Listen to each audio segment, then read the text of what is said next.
रविंदर जी party को बोलने दो, 2 मिनट इनका समय है, उनका बोलने दो। आज मुझे बजट पे बोलने का मौका दिया आपने। मैं अपनी बात की शुरुआत मेरे क्षेत्र के एक छोटे से गांव पादरिया से करना चाहूंगा। मैं उस गांव की बात कर रहा हूं जहां का हर दूसरा सदस्य आज के समय में फ्लोराइड पानी की वजह से दिव्यांग है। मैं मेरी बात की शुरुआत उस डीएनपी एरिया से करना चाहूंगा जहां पर आजादी के 75 साल बाद भी सड़क, पानी और शिक्षा की भारी कमी है। मैं मेरी बात की शुरुआत उन तमाम पशुपालकों को याद करते हुए करूंगा जिन्हें अभी तक किसी तरीके की कोई चिकित्सा सहायता नहीं मिली, पशुओं के इलाज की कोई व्यवस्था नहीं हुई। मैं मेरी बात की शुरुआत उन युवाओं की उम्मीदों के साथ करूंगा जिन्हें कहा गया था कि साहब आने वाला टाइम रमीना आप रही है बाड़मेर जैसलमेर ना मैं दुबई बना हाँ, पर धीरे धीरे उंगरा सपना चूर चूर हो गया। आज ने तारीख रमीना उंगा ना कोई तरीके रोजगार कौन बने। हमारी बात री शुरुआत उंगा तमाम किसान भाइया ना याद करते हुए करी। प्लीज प्लीज हिंदी में बोलिए। बिल्कुल बिल्कुल फूल सिंह साहब, तमाम भाइया ना याद करते हुए करीस जिका ना कहो तो कि साहब कृषि कनेक्शन दे हाँ। प्लीज हिंदी में बोलिए। यहाँ पर हमारे भाई आपका भाषण नोट होगा, आज भी आपका भाषण नोट होगा। जो हमारे यहाँ पर नोट नहीं होगा तो क्या काम आएगा आपका भाई? हिंदी में बोलोगे तो आपका एंट्री हो जाएगी। बिल्कुल बिल्कुल। आज भी हमारे वो किसान भाई हाथ में पर्चियां लेके घूम रहे। पिछली सरकार ने तो कुछ नहीं दिया जिसकी वजह से वो इस तरफ बैठे हैं। पर मेरा निवेदन मेरे तमाम भाइयों से, समस्त मंत्रीगणों से कि साहब उन किसानों की आवाज को सुनो।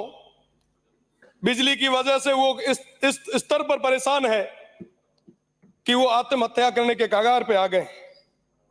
आपने अभी कहा कि साहब हम राजस्थान की इकोनॉमी को 300 बिलियन तक ले जाएंगे। 350 बड़े भूल गए जो ऐड कर दा डॉलर और लगाओ। 350 बिलियन डॉलर मैंने समझ भी को नहीं आया कि साहब आप 350 बिलियन की बात तो करो पर सीमांत रो क्षेत्र था छोड़ दियो। आप बात करो प्लीज 350 बिलियन सदस्य आप पर आपने तमाम लेना है या क्या करना है?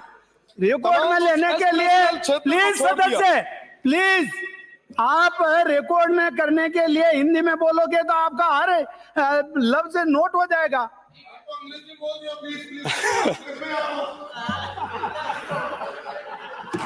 आज भी मेरा क्षेत्र इंदिरा गांधी नहर का वो एक्सटेंशन का इंतजार कर रहा है। अब मैं हिंदी में ही बात रखूंगा। माननीय, इस बार के बजट में मैंने तमाम वो मांगे रखी, प्रदेश की सरकार के आगे रखी। इन्होंने सुझाव मांगे, भर भर के सुझाव मैंने भेजे, पर एक भी जगह बजट में शिव विधानसभा का नाम नहीं डाला गया। मेरे शिव विधानसभा की तमाम उन जनता ने पूछा, उन भाइयों ने पूछा, उन बुजुर्गों ने पूछा कि साहब क्या हुआ, शिव का नाम क्यों नहीं आया? मैंने कहा साहब यहाँ बड़ो दौर लागो कि यहाँ पे एमपी रो चुनाव लड़े आया। मैं आपसे ही था, मैं कोई और नहीं था, कहीं और से नहीं आया था।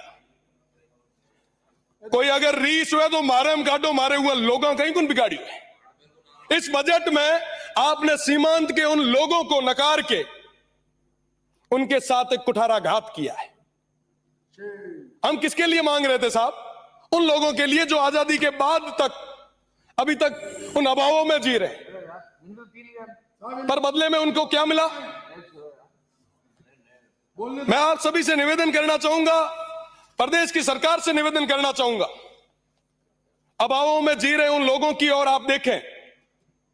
देश मजबूत तब होगा, बॉर्डर मजबूत जब होगा जब वो सीमांत के क्षेत्र के लोग वो मजबूत होंगे।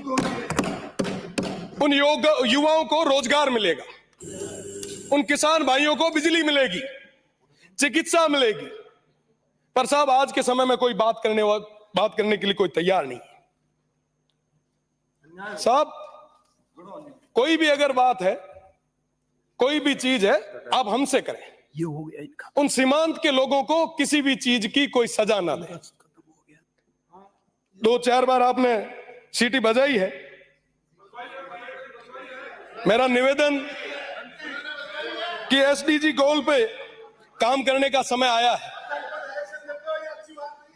मैं आपसे निवेदन करना चाहूंगा कि आने वाले समय में उन सीमांत के लोगों का विशेष ध्यान रखें। साथ ही साथ शिक्षा और चिकित्सा में हालात बद से बदतर होते जा रहे हैं। सारी सीटें खाली पड़ी है।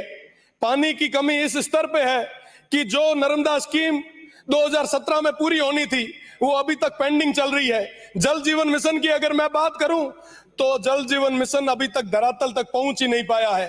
काम आधा अधूरा है। कोई मॉनिटरिंग किसी स्तर की नहीं है। भ्रष्टाचार की अगर मैं बात करूं तो गडरा ब्लॉक की अगर मैं बात करूं, सिर्फ एक गडरा ब्लॉक जो सीमांत का आखिरी ब्लॉक है, वहां पे डिस्कॉम में INJN से लेके नीचे स्टोर कीपर तक सब भ्रष्टाचार में लिप्त है।